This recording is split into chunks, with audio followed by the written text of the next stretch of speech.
Hi, this is Dr. Lois Frankel with another tip for how you can tell people to go to hell so they look forward to the trip. I grew up in a household of very strong women who thought that they should say anything and everything that came to mind. What I know is that that's not always appropriate. It's not appropriate for me. It's not appropriate for you either.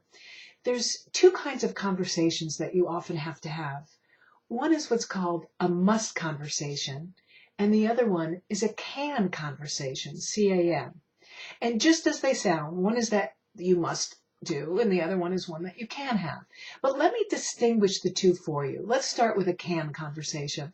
A can conversation is one where I have information that I think might be helpful to another person. They may or may not want to receive the information. And if I don't give them this information, or if I don't have this conversation, it's really not going to impact me much. And so if you want to have a can conversation, you start that off by asking permission. And you say something like, I have some information or some feedback that may be helpful to you. I don't feel as if I have to give it to you. If you feel as if you would like to hear it, I'm happy to. And then if the person says, yes, please do give it to me, you give the feedback direct and straightforward, and then you stop. You don't go anywhere from there. The person can argue with it. The person can agree with it. The person may get dramatic about it. But all of that really doesn't matter because all you're really there to do is give them feedback or information that you thought might be helpful to them. Okay? Now remember, that's in a situation where the outcome really doesn't matter to you. So you could say something, but you could also not say anything and just let it go. In a must conversation, it's very different because someone is doing something to you that is directly impacting you. Their behavior is impacting you, and you have a legitimate reason to want to change that behavior. Okay? That's the difference. In this case, you are not going to ask permission. You are going to revert to the death script that we've already talked about. Okay?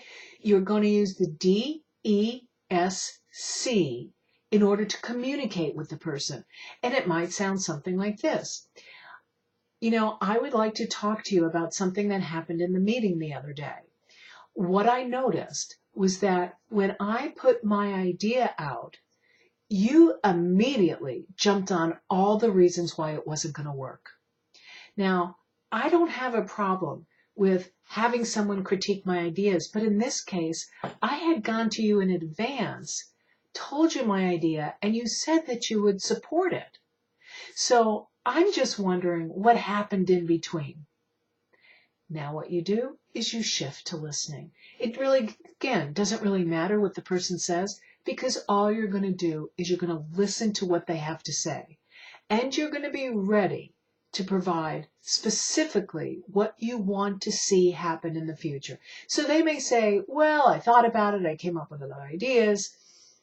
And you're going to say, okay, I can understand what happened. Here's what I'd like to see happen moving forward. I would like it if after you thought about it, you circled back to me before the meeting so that I could make some changes to the implementation of the idea that would suit your requirements.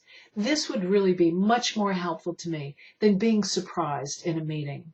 I think that if you would be willing to do that, then moving forward, we would both understand that we had each other's backs and that there'd be no surprises. Okay? You can hear in that situation, I had to put out directly and clearly what happened, listen to the other person's side, and specify what I want and what the consequences would be if that person provided to me. So those are two different kinds of conversations. One is a can conversation. One is a must conversation.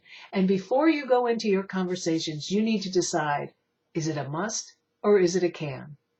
This is Dr. Lois Frankel with another tip for how you can tell people to go to hell so they look forward to the trip. And I'll be back soon with some more tips.